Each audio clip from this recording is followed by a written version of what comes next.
But before I formally start my presentation, can you tell me how many of you have actually interacted with customs authorities? How many of you have been involved in imports or exports? Okay, so we have a gentleman here. So you must be very much aware how much time consuming it is, how much resources it requires to comply with custom procedures, to provide all the sanitary and phytosanitary bill, the laboratory test and other things.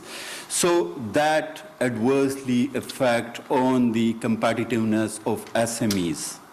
Your question that you posed to Chris.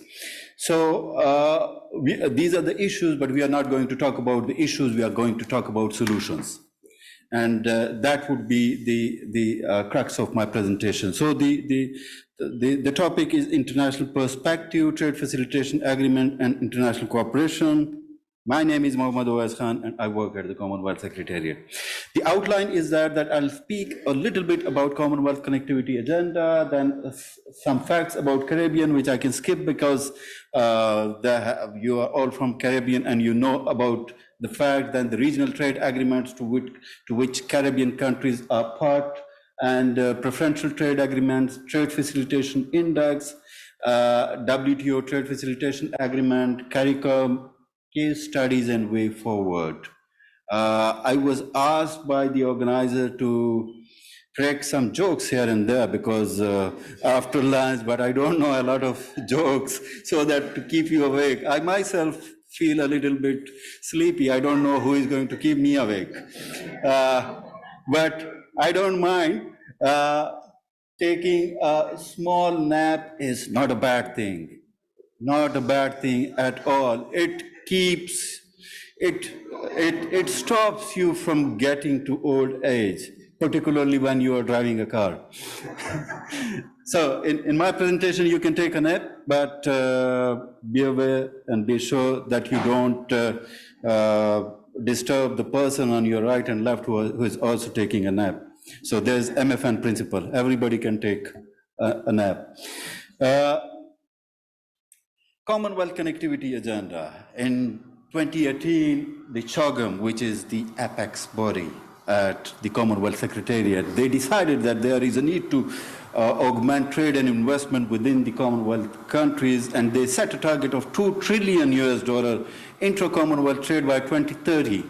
And that could be achieved by improvement regulatory regime across the Commonwealth countries, creating enabling business environment, and developing participatory regulatory reform. So these were the three areas to focus at to advance trade within Commonwealth countries. But pre-COVID, there was a survey, there was an assessment that Commonwealth country need to create 50,000 jobs per day to provide jobs to the young people who are entering the labor market. And that becomes 17.5 million new jobs to be created each year till 2030 against 12 million which were provided annually from 2003 to 2016.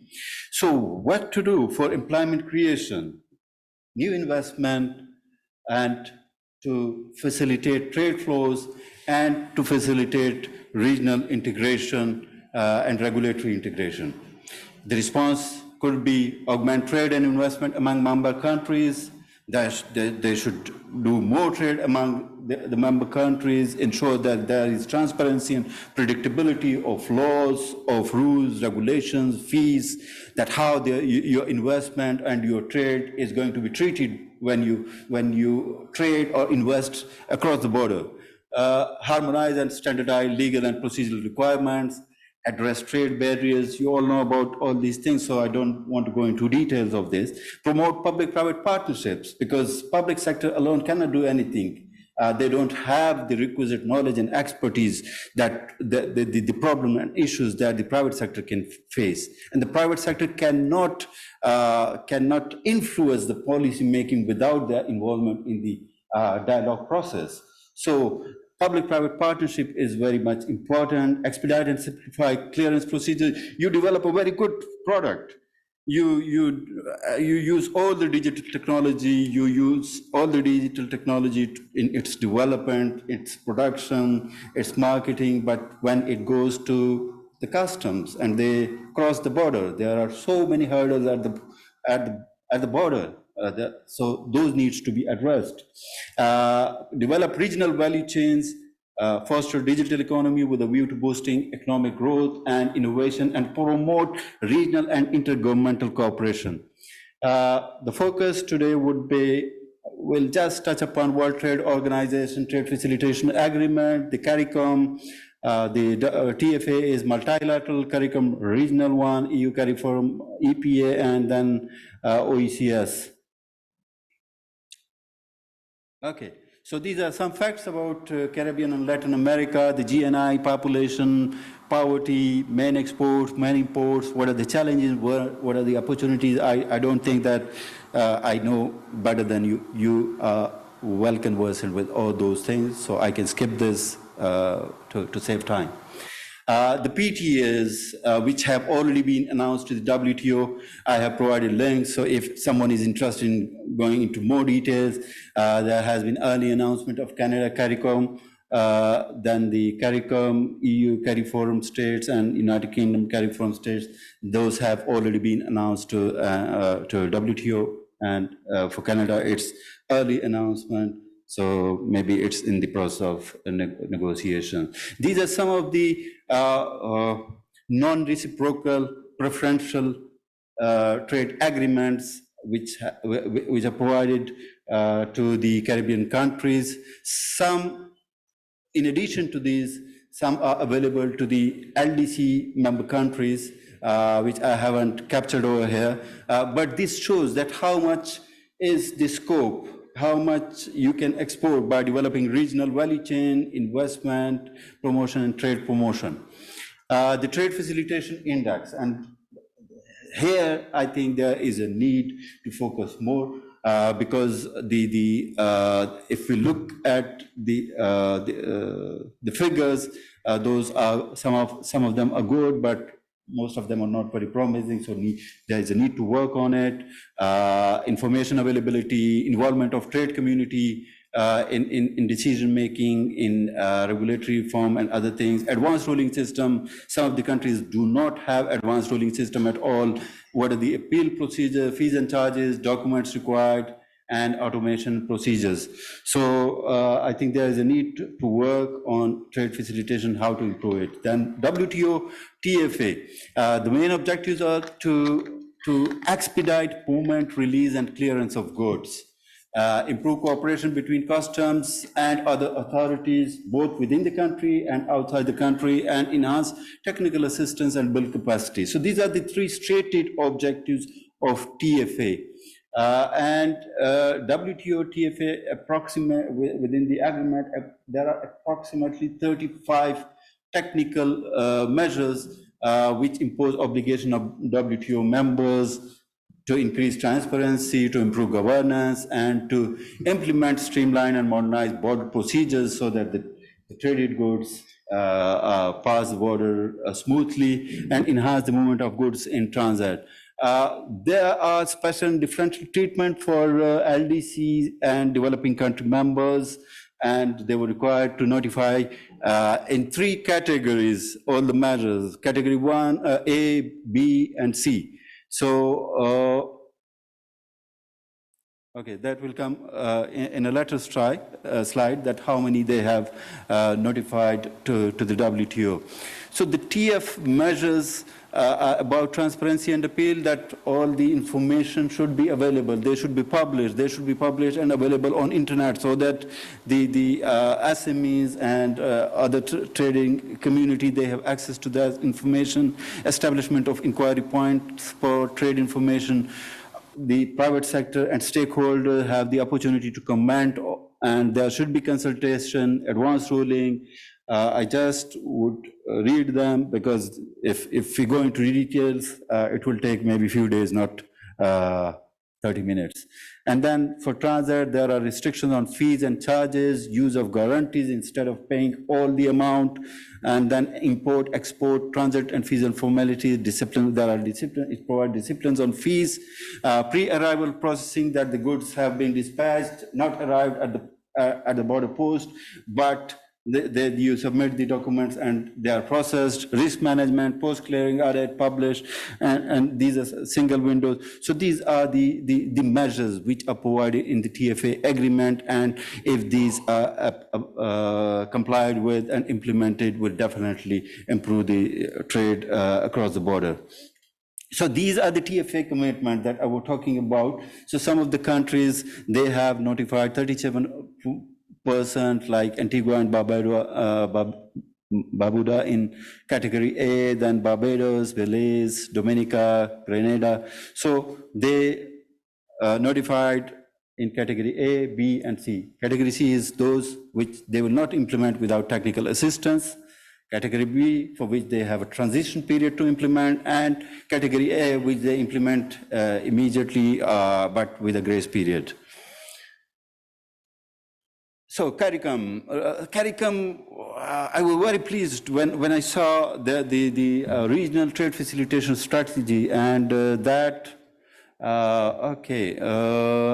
I think this is not the final version of the presentation. Anyway, it was approved in 2017 by CARICOM for implementation, and it identified that there is a potential for regional trade, because CARICOM within the region, it's only 12% of trade, as opposed to Asia and Europe, where these figures are quite high. Then it identified that there should be reduced intra-regional trade cost. If there is a regional trade strategy, TF strategy, it encourages productive synergies and strengthens regional value chains. It increases regions' attractiveness for new investment and makes it competitive. Mainstreaming regional best practices, identifies and address key regional trade constraints. Okay, so this was approved by the 45th meeting of the CARICOM Council for Trade and Economic Development in 2017. It identified regional strategy, it provides regional strategy for TFA implementation, and they have identified 18 priority category C measures for implementation, and 5 target priority areas, which are transparency provision within the agreement, test procedures, the lab test and others, single window, how to establish single windows in different countries, and maybe at the CARICOM level, risk management, post-clearance audit. And the implementation modalities are that they provide regional support for national implementation and regional support to implementation. So these are the 2 modalities. Regional support for national implementation, they have developed model laws as far as legal is concerned, so that could be adopted by the member countries, and they have provided administrative operational support, model harmonized SOPs models, and harmonized forms and documents guidelines for establishment operation of national administrative bodies.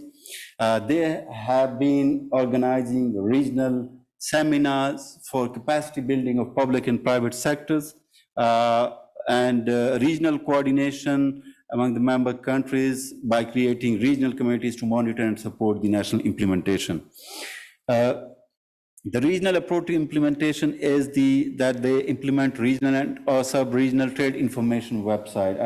I don't know if that has been, because I checked, couldn't find it, maybe. And then the strategy also provides for establishment of regional trade information inquiry point, because the traders, the businessmen, they usually find it difficult to get information about the market, about exporting, about duties and other things. About the SPS and TBT requirements, the NTMs. So they want to establish one regional trade information inquiry point, establish regional risk management system and data exchange, and establish regional advanced rolling unit. So these are some of the initiatives that they wanted to take at the regional level, which could benefit all the member countries. Okay, EU CARIFORUM Corporation, they provide support on standards, equivalency, CARICOM and Dominican Republic were one of the examples mentioned by them. Work on standards legislation is one other area where they are providing assistance, and then member states supported for adoption of regional standards, regional standardization procedure, and modernized and regional priorities being elaborated. The OECS, they have integrated border system, a maritime single window for goods as well as for passengers. I think the gentleman, his agency Impact is responsible for that. So, and they have the dual border system, one for the custom union member and one for the others.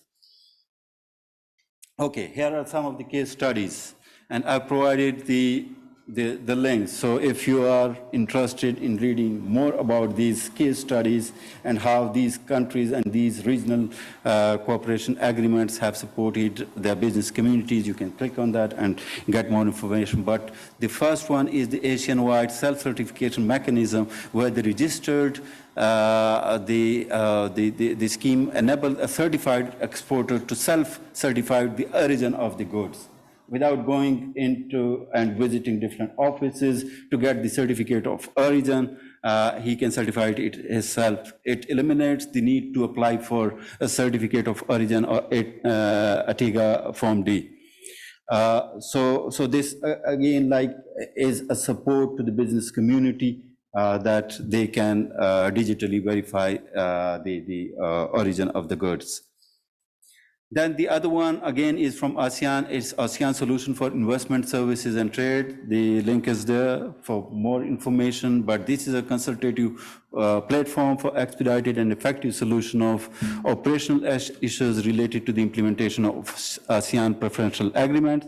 And this regional information portal available for enterprises from ASEAN, and it covers tariff and non-tariff measures, cross-border services, and measures limiting investment. The ASEAN single window, which is the portal, the link is available. It enables exchange of trade-related documents, such as ASEAN customs, declaration documents, electronic phytosanitary certificate, and electronic animal health certificate. So these are the certificates which could be electronically available and presented. The next one again is ASEAN Trade Repository, an electronic platform for the public access of regulatory and tariff information of and other trade relevant information. It enhances transparency on trade and customs laws and procedures of ASEAN member countries.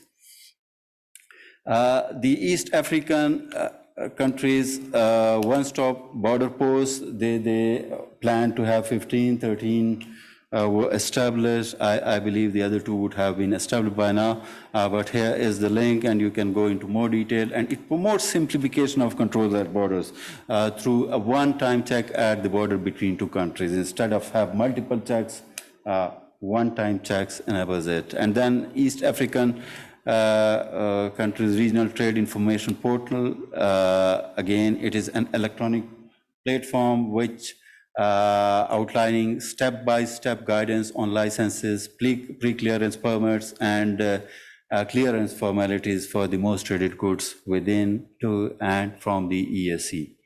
The Trade Facilitation Index, they also have their Trade Facilitation Index, but it is so far internal, could be used by the authorities of the member countries, and it is not in public domain at the moment. Then SACU's regional customs policy. Again, it is a framework for implementing a regional customs cooperation strategy. I believe I'm now falling asleep, so I need to keep you awake and wake up myself as well. So I don't know any joke, but you can just smile so that the organizers think that I have cracked a joke. Okay, so this is the SACU's regional customs policy. Again, a very detailed one, and you can, if you are interested, you can go into more detail, and it provides a framework for implementing a regional customs cooperation strategy and coordinates modernization effort for identifying regional cooperation priorities. I think I should, the last slide. So I think I was quick, huh? What? You told me to finish in 20 minutes, and I didn't see any flag from your side. I am very, very, very impressed. So on that note, I'd just like to open up. No, not open. This. I'll just go through it in half a minute. This was. This is the last slide. So the way forward is institutionalized stakeholder engagement at the regional level. At the regional level, this was a joke, okay? Yeah, thank you very much for laughing. Yeah, so this is the institutionalized stakeholder engagement at the regional level. Identify the most relevant stakeholder, get together with them, discuss with them, and reform. Then mainstream regional best practices. For instance, Barbados has done some very good thing. You can just emulate that in your own country. Implement the regional trade TF strategy. CARICOM, excellent strategy, and I believe that its implementation would also be handled in a very professional and excellent manner. Fully implement and resource the Regional Trade Facilitation Committee. Adopt common benchmark and harmonize performance indicators at regional level. That will help. And then integrate and digitalization of custom procedures. Centralize the communication with donor agencies, because without technical assistance, you cannot implement the Category C measures. So negotiate with them, take technical assistance, and implement those things in your countries and at regional level. Communicate and learn from other international best practices, as you saw the case studies from ASEAN, from SACU, from EAC, and many other.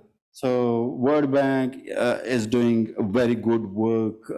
UNSCAP is doing very good work, particularly on paperless trade in Mongolia and other regions. So just read these, and maybe you can emulate them.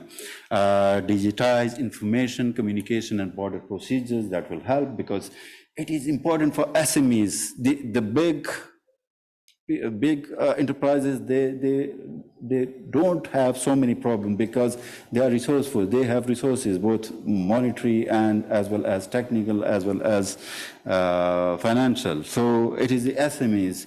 So facilitate them, and if all these things are online available, it will enhance their competitiveness. And augment coordination, cooperation among custom authorities of the member countries, as well as coordination among different authorities within the state.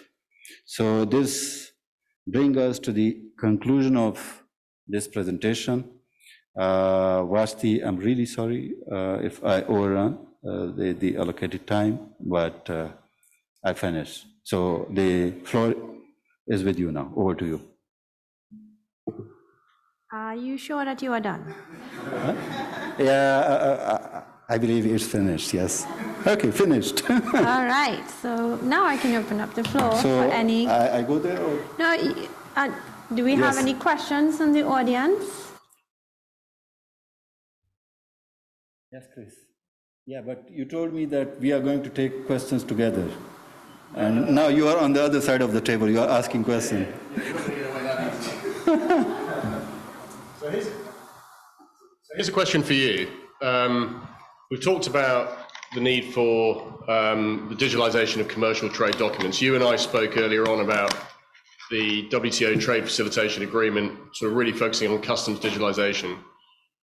You know, from a business perspective, we're actually really happy with the progress on customs and trade trade facilitation. Actually, there's a lot of great work, and the case studies up here are fantastic, top drawer. The question now is: every country has a national trade facilitation committee. Exactly. So we've got a public-private partnership mechanism sitting right in front of us. Why aren't we just expanding the remit of those, the terms of reference of those committees to now incorporate the digitalization of commercial trade documents? And if there's a reason why that can't happen, what's the reason why it can't happen? Because the lesson since the WTO Trade Facilitation Agreement is fantastic work, but it hasn't led to the outcome that we were hoping, which is the transformation of the trade ecosystem. The lesson learned is we now need to be more holistic and actually cover that commercial space too. So why aren't we using those trade facilitation committees? It seems like a gift horse looking right in front of us that we're not really using.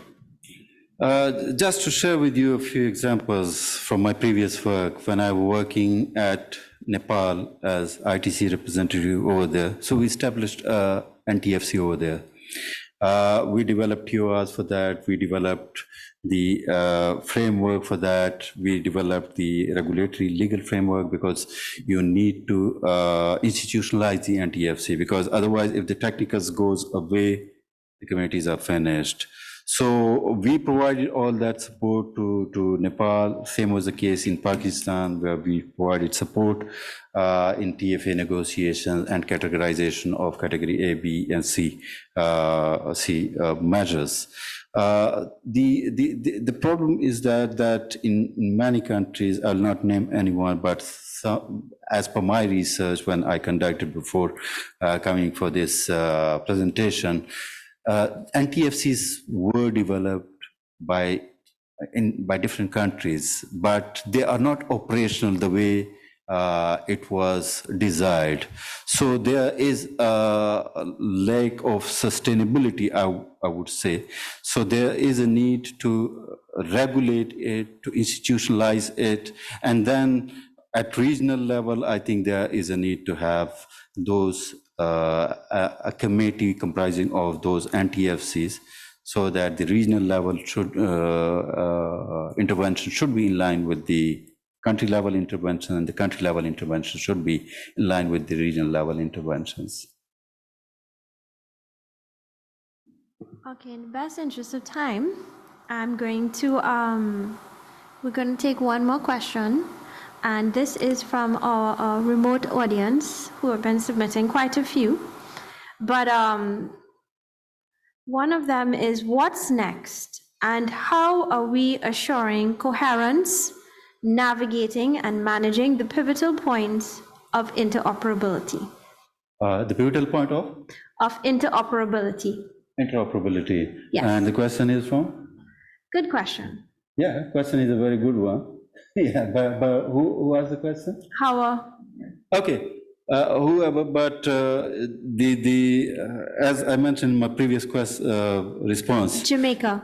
Yeah, that the way forward is that the regional approach should be strengthened. The TF strategy is there, a very comprehensive one, very good work done by CARICOM, but if that is implemented in its true spirit, I believe it can create a good environment for the business community at the regional level.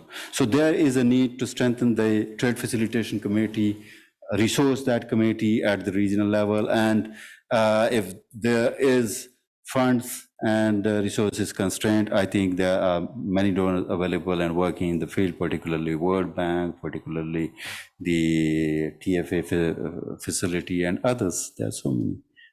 They can provide support to implement that regional TF strategy. Yeah, if I can just jump in quickly on that. There's one area where we are slightly concerned, but there's also an opportunity, is single trade windows. You know, we're seeing a lot of those proliferate around the world in various different forms, and this is linking now to the standards piece that we were talking about earlier on. In a worst case scenario, is we're trying to simplify trade, make it cheaper, faster, simpler, everything else. The worst case scenario is here we have 180 single trade windows that don't talk to each other. And there's a real risk of that happening. And learning the lessons that I flagged up earlier on with TradeLens, with WeTrade and other technology platforms that have fallen away. The ask from business is really to make sure that we're embedding that standards toolkit the standards set out in that framework into the design of the single trade windows. If we do that, then we're building interoperability in from the outset. What we don't want to do is have to re-engineer it into the system, which would be infinitely harder, obviously. And what we definitely don't want is lots of single trade windows being launched and then not talking to the other single trade window on the other side of the transaction chain. It's just repeating the same mistake that we know is already there. It's not actually not adding any value. It's just creating another problem, another complexity. So that's a kind of ask from business, is please make sure that those single trade windows are designing in the standards from the toolkit, come with us, join us, support us, and then the system will be okay in the longer run. Thank me before I say. Thank you very much, Owais.